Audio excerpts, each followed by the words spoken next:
Hey everyone, my name's Calvin and welcome to my video tutorial here where I'm going to show you how to paint this sort of simple watercolor tropical kind of beach scene. And this process is super simple, it's super easy to follow. I'm going to use a new blank watercolor texture artboard. The first thing I want to do is just do a really quick sketch. So I'll grab the pencil here. We'll just do sort of a rectangular scene. There'll be the horizon line like this. I'll have two palm trees coming up sort of like this. And then in the distance, there'll be a kind of a mountain. Okay, so I'll go and select a layer underneath the sketch. I'll just move to the sketch. I'll move the sketch to the very top here. And I'll start down here with the sky. So I'll grab just a really light, saturated blue color. I think I'll use the soft Neptune quill brush. And I'll just fill in the sky like this, just really rough, pressing hard and soft and leaving a lot of empty spaces. Now I'll grab my blender brush and I'll just mix that up a little bit. Okay, that's pretty good. I might just shrink it down to fit my sketch a little bit better. Now I'll do the distant mountains there. So I'll make a new layer. And I'll select a dark green color, but very saturated. And I'll use the same brush, the soft Neptune quill brush. I'll just sort of randomly pulse the brush to make it thicker and thinner. And then I'll try to square off the bottom so it's pretty flat. I'm thinking the sky might be a little bit too saturated, so I'm going to select the sky layer and go to Hue, Saturation, and Brightness. And I'll just desaturate it, lighten it just a little bit. I'll go back to the mountains here, and I'll just clean up the bottom with a small eraser here. And I'm going to add a little detail to the bottom, just like some random stuff off in the distance, sort of making the shoreline a bit bumpy. And also I wanted there to be kind of like a boat kind of out in the distance. Just some interesting stuff on that horizon line there. And now I'm going to grab my selection tool and add some variation of the lightness. So I'll just do this sort of random selection, just getting this area, and this area. I'll feather it out and I'll go to Hue, Saturation, and Brightness, and I'll just lighten that. I'll lower the saturation, maybe shift the hue. Okay, that's pretty good. I'll do it one more time, just a little bit of a random selection of some different areas, and I'll feather that one. Do the same thing, but do some different adjustments. Maybe make it a little bit darker, increase the saturation and shift it maybe a little towards blue. And I want to add some random dark, sort of oversaturated drips. So I think I can still use this brush, but I'm going to set it on a big size and just tap it. Very light taps here and there. And then I'll grab my blender tool and I'll try to soften those drips. I'll set it pretty small, just a little bit smaller than the drops themselves. And then I'll just scribble around the edges here like this.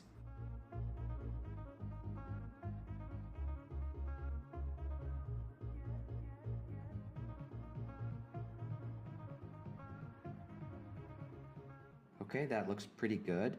Now I'm going to do the water.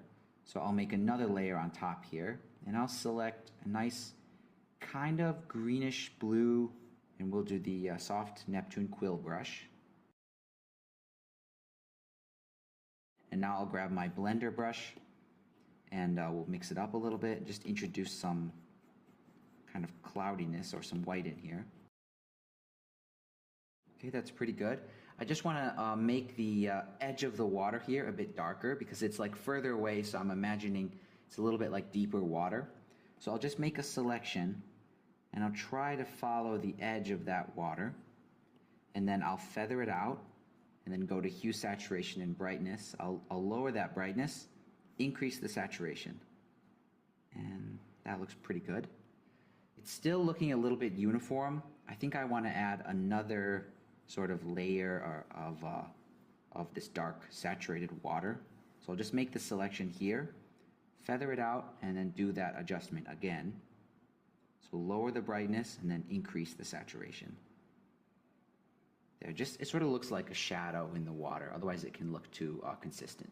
So this scene is almost done. I'm just going to do the palm trees next. And I'll turn off my guides here, the pencil sketch, and I'll just freehand the palm trees. I'm going to use a special brush for the palm trees, and I'll put a link to those special brushes. They're free. You can just download them. It's just a set of brushes for doing the leaves on the palm tree. For the actual trunk of the palm tree, I think I'm just going to use the hard edge round brush, and I'll make a new layer above the water, and I'll select a pretty dark green color, and I'll just try that. Too big, so let's shrink that size. Okay, that's much better. So what I'll do is I'll just draw the palm tree, but I'm sort of pulsing this brush to make it sort of have these random thick and thin areas. And also I'm going to go over it twice. So I've made the trunks for the palm trees here, and I went over it twice because I want to make it really dark. Now I'll do the actual leaves on top, and I'm going to use that brush I mentioned. So here are the palm tree brushes, and these are free, and I'll just put a link to that in the description. Probably just a Dropbox link. I think I'll use the coconut palm soft brush. So I'll keep that same color. Maybe I'll saturate it a little bit, and then I'll set the size here. It's a little bit big. Okay, that's pretty good. And I'll just do some palm leaves here really quick.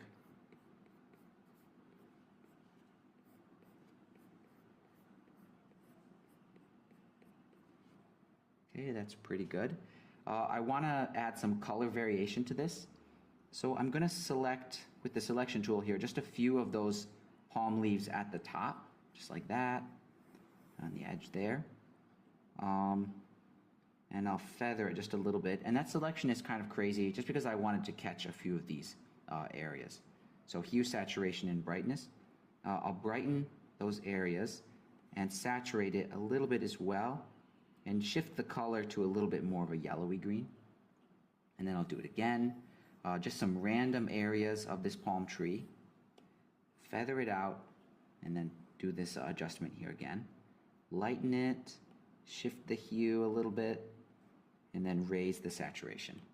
And now the stem on these palm trees, or the trunk of the palm tree, is a little bit too uniform. So I also want to just select some random areas of those, like that. Feather it out, and then I'll lighten it, because they are a bit dark. Just like that. And let's mess with the saturation, and then shift the hue a little bit. There, that's pretty good. Now we'll zoom in here, and I'll use my blender brush, and I will just sort of fade the top of these palm trees, and just sort of break up some of those hard edges. I don't want this to be too realistic, and this palm frond brush is a little bit detailed, so I'll just go over it like that, sort of blur a little bit, and then I'll shrink that blender brush, and I'll go over the center of these palm leaves here and just sort of blur them together. Just get rid of some of that tiny detail. And I'll go down the trunk of the palm tree just a little bit. Okay, that's pretty good. One thing I want to do is sort of erase or lighten the area behind the palm tree, this mountain range here. So I'll select the layer with the mountains, and I'll make a selection that just goes in there like that, just where the palm tree overlaps. And I'll feather it out just a tiny bit, just a few %. And then I'll lighten that and see what kind of contrast we get. Okay, that's better. And every time you lighten something, you usually need to desaturate it as well. Okay, that's pretty good. And I'll blend that a little bit. So I'll use the blender brush pretty small. Just go in there and make that edge a little less perfect. Okay, that's looking pretty good. I'm just going to finish it up by merging the whole scene and then blending some of these things together. It's easier when they're all in the same layer. So I'll grab that blender brush again, and wherever two different colors are touching, I'll just blend those together a little bit, just like that.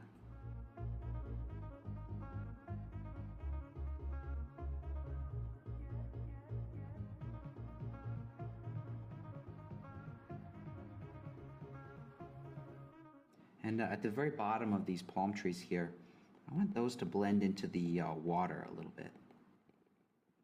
So that's pretty much it. This is how I'd paint a sort of simple, abstract, tropical watercolor beach scene. I'll put the links to everything I use here in the description. If you have any questions or comments, just leave a comment on this video. But other than that, guys, thank you so much for watching, and I'll see you in the next video.